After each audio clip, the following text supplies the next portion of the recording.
ओम शांति। 25 सितंबर 2022 के ईश्वरीय महावाक्य। पहले एक नजर मुरली के मुख्य पॉइंट पर।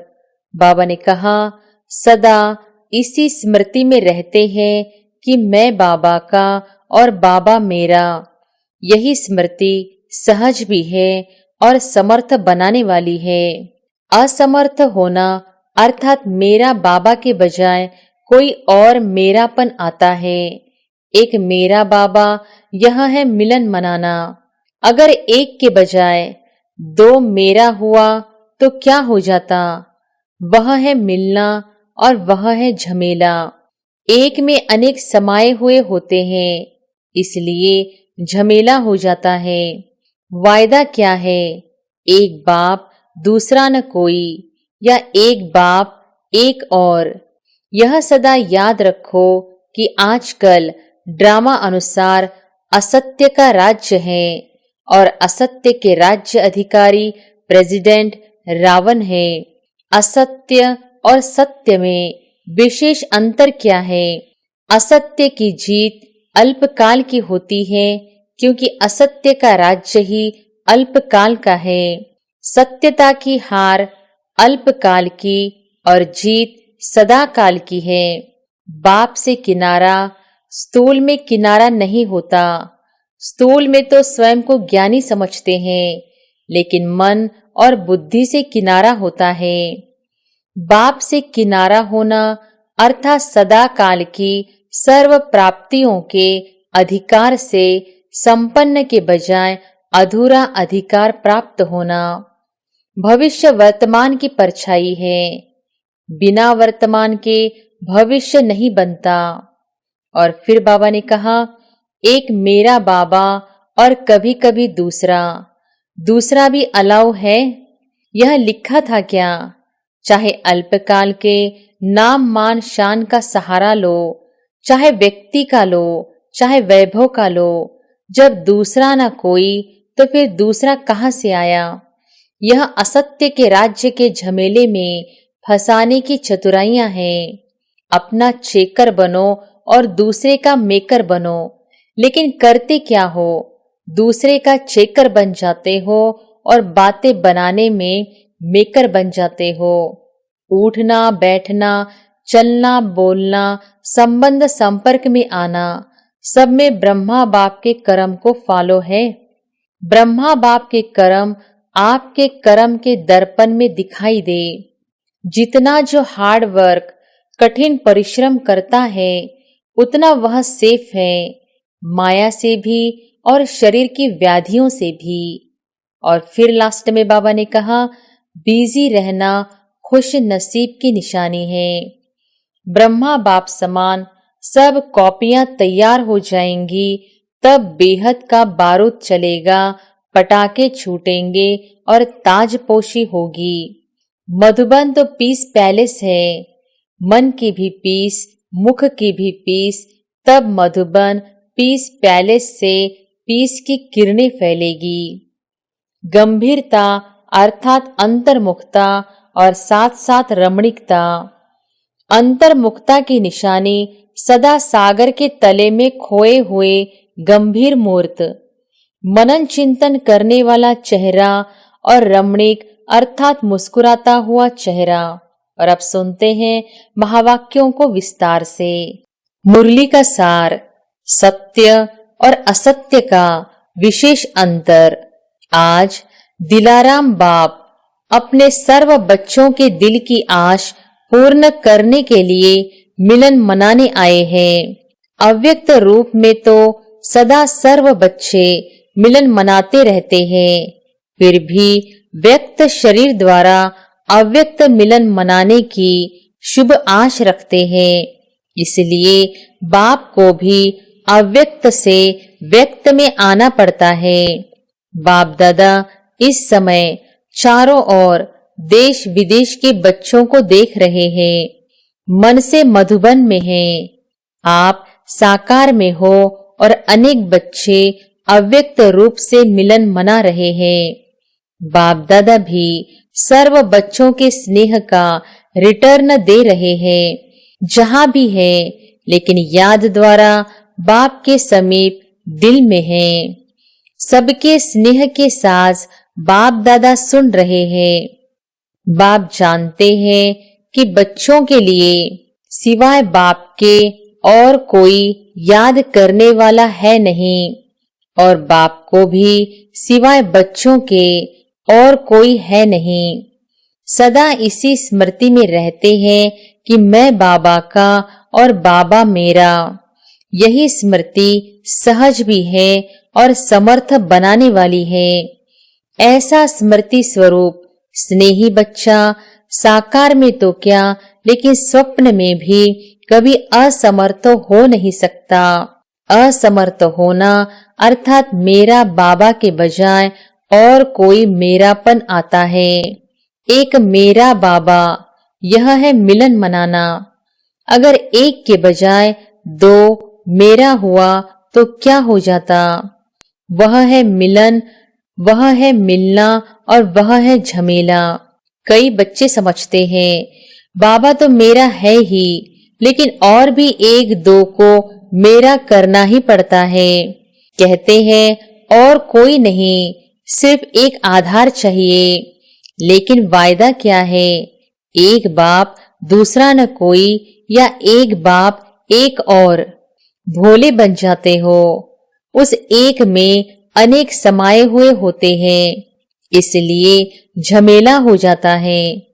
इस पुरानी दुनिया में भी ऐसे खिलौने मिलते हैं जो बाहर से एक दिखाई देता है, लेकिन एक में एक होता है। एक खोलते जाओ तो दूसरा निकलेगा, दूसरा खोलेंगे तो तीसरा निकलेगा।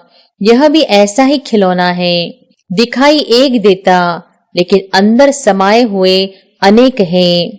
और जब झमेले में चले गए तो मिलन मनाना कैसे हो सकता? झमेले में ही लगे रहेंगे या मिलन मनाएंगे? सिर्फ दो नहीं सोचो, सिवाय एक बाप के संकल्प में भी अगर कोई आत्मा को व प्रकृति के साधन को मेरा सहारा स्वीकार किया तो यह ऑटोमेटिक ईश्वरीय मशीनरी बहुत फास्ट गति से कार्य करती है। जिस सेकंड अन्य को सहारा बनाया, उसी सेकंड मन बुद्धि का बाप से किनारा हो जाता है। सत्य बाप से किनारा होने के कारण बुद्धि असत्य को सत्य, रॉन्ग राइट मानने लगती है, उल्टी जजमेंट देने लगती है। कितना भी कोई समझाएगा कि यह राइट नहीं है, लेकिन वह यथार्थ को, सत्य को भी असत्य की शक्ति से समझाने वाले को रॉन्ग सिद्ध करेगा। यह सदा याद रखो कि आजकल ड्रामा अनुसार असत्य का राज्य है और असत्य के राज्य अधिकारी प्रेसिडेंट रावण है। उसके कितने शीश हैं, अर्थात असत्य की शक्ति कितनी महान है। उसके मंत्री महामंत्री भी बड़े महान हैं। उसके जज और वकील भी बड़े होशियार हैं। इसलिए उल्टी जजमेंट की पॉइंट्स बहुत वैरायटी और बाहर से मधुर रूप की देते हैं। इसलिए सत्य को असत्य सिद्ध करने में बहुत होशियार होते हैं। लेकिन असत्य और सत्य में विशेष अंतर क्या है? असत्य की जीत अल्पकाल की होती है, क्योंकि असत्य का राज्य ही अल्पकाल का है। सत्यता की हार अल्पकाल की और जीत सदा काल की है। असत्य के अल्पकाल के विजयी उस समय खुश होते हैं जितना थोड़ा समय खुशी मनाते व अपने को राइट सिद्ध करते, तो समय आने पर असत्य के अल्पकाल का समय समाप्त होने पर जितनी असत्यता के वश मौज मनाई, उतना ही 100 गुना सत्यता की विजय प्रत्यक्ष होने पर पश्चाताप करना ही पड़ता है। क्योंकि बाप से किनारा स्थूल में किनारा नहीं होता। स्थूल में तो स्वयं को ज्ञानी समझते हैं, लेकिन मन और बुद्धि से किनारा होता।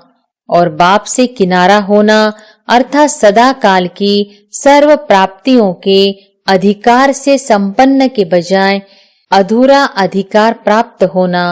कई बच्चे समझते हैं कि सत्य असत्य के बल से असत्य के राज्य में विजय की खुशी व मौज इस समय तो मना ले, भविष्य किसने देखा, कौन देखेगा, हम भी भूल जाएंगे, सब भूल जाएंगे। लेकिन यह असत्य की जजमेंट है। भविष्य वर्तमान की परछाई है, बिना वर्तमान की भविष्य नहीं बनता।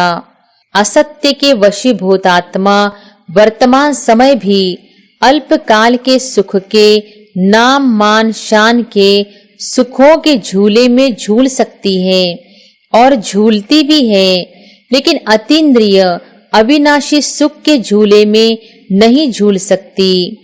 अल्पकाल के मान शान और नाम की मौज मना सकते हैं, लेकिन सर्व आत्माओं के दिल के स्नेह का, दिल की दुआओं का मान नहीं प्राप्त कर सकते। दिखावा मात्र मान पा सकते हैं, लेकिन दिल से मान नहीं पा सकते। अल्पकाल का शान मिलता है, लेकिन बाप से सदा दिल तख्त नशीन का शान अनुभव नहीं कर सकते। असत्य के साथियों द्वारा नाम प्राप्त कर सकते हैं, लेकिन बाप दादा के दिल पर नाम नहीं प्राप्त कर सकते, क्योंकि बाप दादा से किनारा है। भविष्य की बात तो छोड़ो, वह तो अंडरस्टूड है, लेकिन वर्तमान सत्यता और असत्यता की प्राप्ति में कितना अंतर है। एक दूसरा मेरा बनाया अर्थात असत्य का सहारा लिया, कितना झमेला हुआ। कहने में तो कहेंगे और कुछ नहीं, सिर्फ कभी कभी थोड़ा सहारा चाहिए, लेकिन वायदा तोड़ना अर्थात झमेले में पड़ना, क्या ऐसा वायदा किया है? एक मेरा बाबा और कभी कभी दूसरा भी अलाउ है, यह लिखा था क्या? चाहे अल्पकाल के नाम मान शान का सहारा लो, चाहे व्यक्ति का लो, चाहे वैभव का लो, जब दूसरा न कोई तो फिर दूसरा कहां से आया? यह असत्य के राज्य के झमेले में फंसाने की चतुराइयां हैं। जैसे बाप कहते हैं ना, मैं जो हूँ, जैसा हूँ, वैसा मुझे नंबरवार जानते हैं। ऐसे असत्य के राज्य अधिकारी रावण को भी जो है, जैसा है, वैसे सदा नहीं जानते हो। कभी भूल जाते हो, कभी जानते हो। राज्य अधिकारी है तो यह ताकत कम होगी, चाहे झूठा हो चाहे सच्चा हो, लेकिन राज्य तो है ना। इसलिए अपने को चेक करो, दूसरे को नहीं। आजकल दूसरों को चेक करने में सब होशियार हो गए हैं। बाप दादा कहते हैं अपना चेकर बनो और दूसरे का मेकर बनो, लेकिन करते क्या हो? दूसरे का चेकर बन जाते हो और बातें बनाने में मेकर बन जाते हो। बाप दादा रोज की हर एक बच्चे की कौन सी कहानियां सुनते हैं? बहुत बड़ा किताब है कहानियों का। तो अपने को चेक करो, दूसरे को चेक करने लगते हो तो लंबी कथाएं बन जाती हैं, और अपने को चेक करेंगे तो सब कथाएं समाप्त हो, एक सत्य जीवन की कथा प्रैक्टिकल में चलेगी। सभी कहते हैं बाबा आपसे बहुत प्यार है, सिर्फ कहते हो व करते भी हो, क्या कहेंगे? कभी कहते हो कभी करते हो। बाप के प्यार का प्रत्यक्ष सबूत बाप ने दे दिया। जो हो, जैसे हो, मेरे हो। लेकिन अभी बच्चों को सबूत देना है। क्या सबूत देना है? बाप कहते हैं जो हो, जैसे हो, मेरे हो। और आप क्या कहेंगे? जो है वह सब आप हो। ऐसे नहीं, थोड़ा थोड़ा और भी है। बाप से प्यार है, लेकिन कभी कभी असत्य के राज्य के प्रभाव में आ जाते हैं।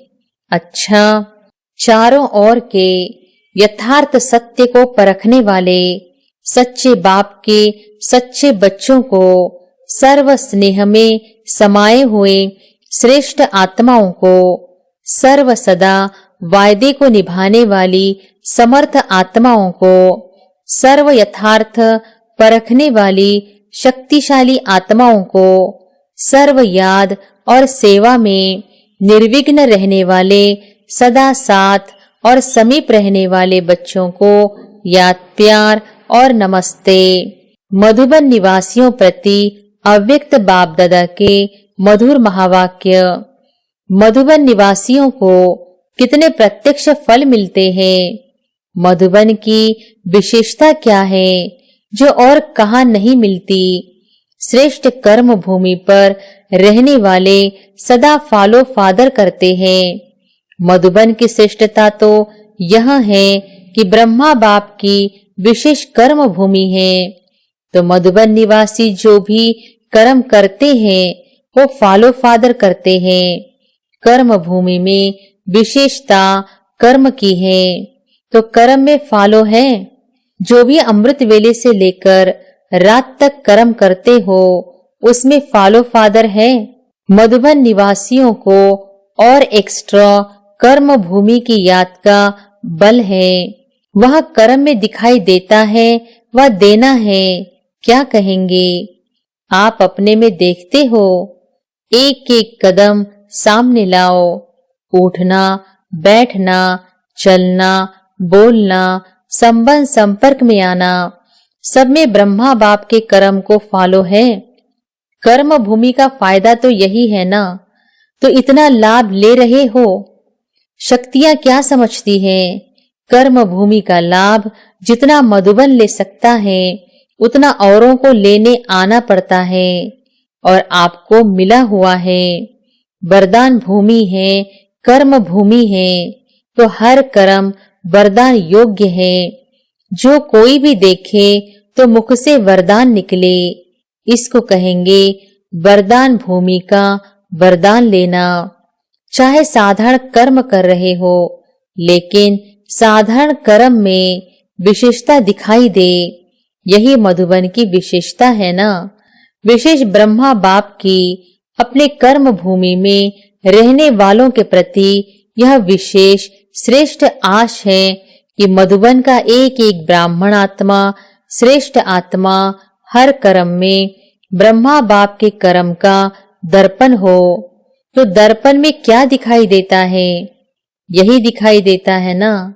अगर आप दर्पण में खड़े होंगे तो हूबहू आप ही दिखाई देंगे या दूसरा।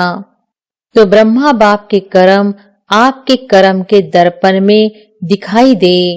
भाग्यवान हो।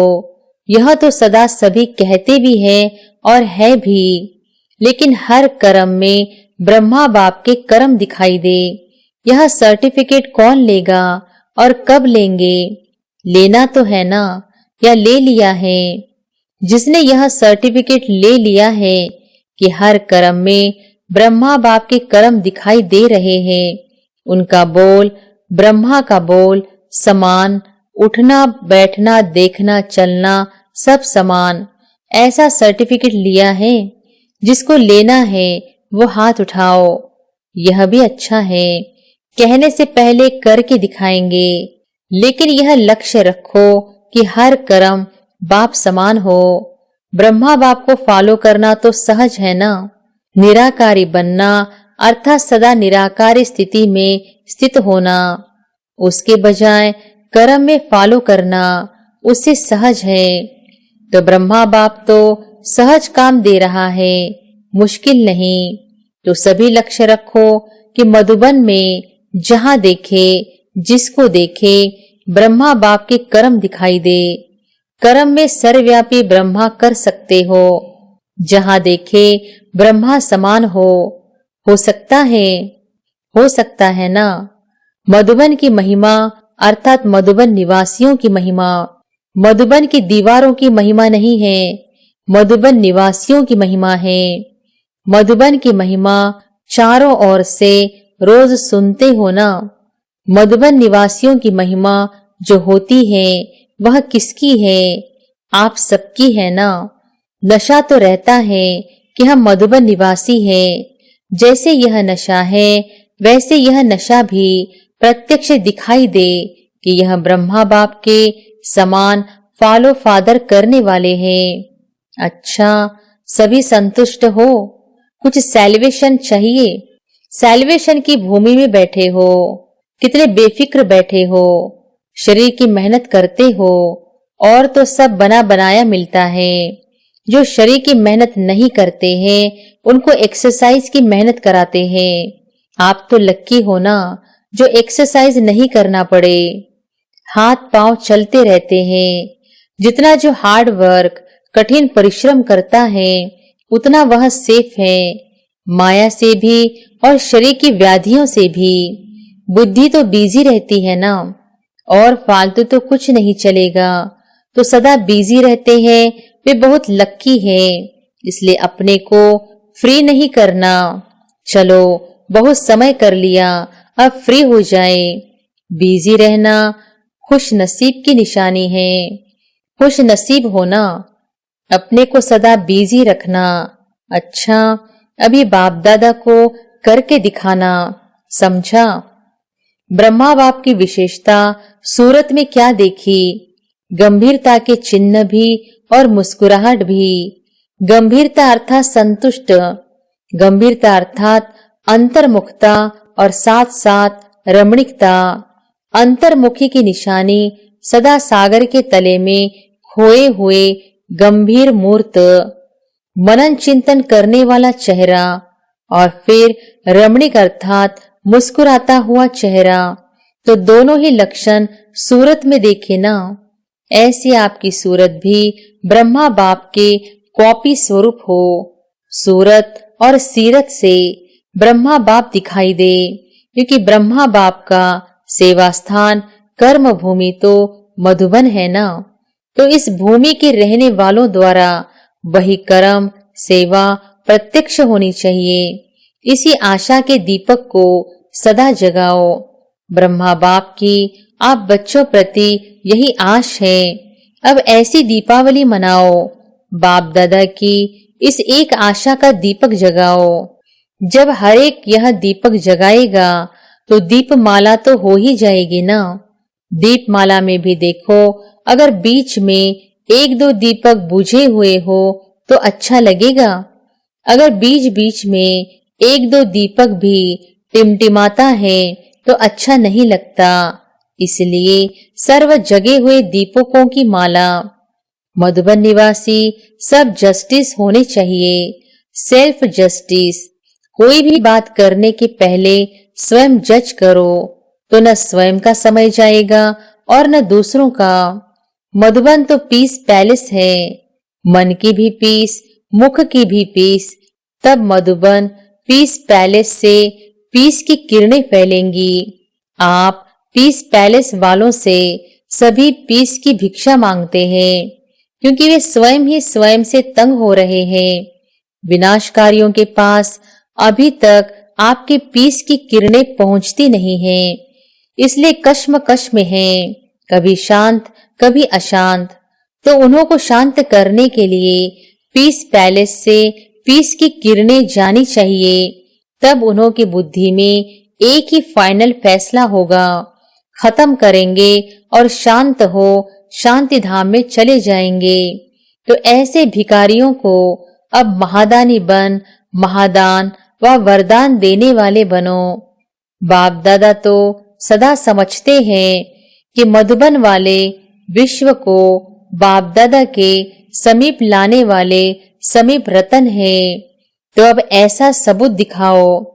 जब ब्रह्मा बाप समान सब कॉपियां तैयार हो जाएंगी तब बेहद का बारूद चलेगा, पटाखे छूटेंगे और ताजपोशी होगी। तो अब यह डेट फिक्स करो। जब आप सब ब्रह्मा बाप की बिल्कुल फोटोकॉपी होंगे तभी यह डेट आएगी। मधुबन निवासी जो चाहे वह कर सकते हैं। अच्छा, तो अभी सब क्या सोच रहे हो? बाप दादा के पास मन के संकल्पों की ही कैमरा नहीं, लेकिन हर एक के मन में क्या चलता है वह भी बाप दादा स्पष्ट देख सकते हैं। साइंस वाले तो अभी तक कोशिश ही कर रहे हैं कि ऐसी कैमरा निकाले जो अंदर के संकल्प की रेखाएं मालूम हो जाए, वे बेचारे मेहनत बहुत कर रहे हैं। यह सब इन्वेशन करते करते रह जाएंगे और आप तैयार हुए साधन कार्य में लगाएंगे। अच्छा वरदान है, परखने की शक्ति द्वारा कुसंग व व्यर्थ संग से बचने वाले शक्तिशाली आत्मा भव। परखने की शक्ति द्वारा कुसंग व व्यर्थ संग से बचने वाले शक्तिशाली आत्मा भव। कई बच्चे कुसंग अर्थात बुरे संग से तो बच जाते हैं, लेकिन व्यर्थ संग से प्रभावित हो जाते हैं, क्योंकि व्यर्थ बातें रमणीक और बाहर से आकर्षित करने वाली होती है। इसलिए बाप दादा की शिक्षा है, न व्यर्थ सुनो, न व्यर्थ बोलो, न व्यर्थ करो, न व्यर्थ देखो, न व्यर्थ सोचो। ऐसे शक्तिशाली बनो जो बाप के सिवाय और कोई भी संग का रंग प्रभावित न करे। परखने की शक्ति द्वारा खराब व व्यर्थ संग को पहले से ही परख कर परिवर्तन कर दो, तब कहेंगे शक्तिशाली आत्मा। स्लोगन है, सदा हल्केपन का अनुभव करना है तो बालक और मालिकपन का बैलेंस रखो। सदा हल्केपन का अनुभव करना है तो बालक और मालिकपन का बैलेंस रखो। अच्छा, ओम शांति।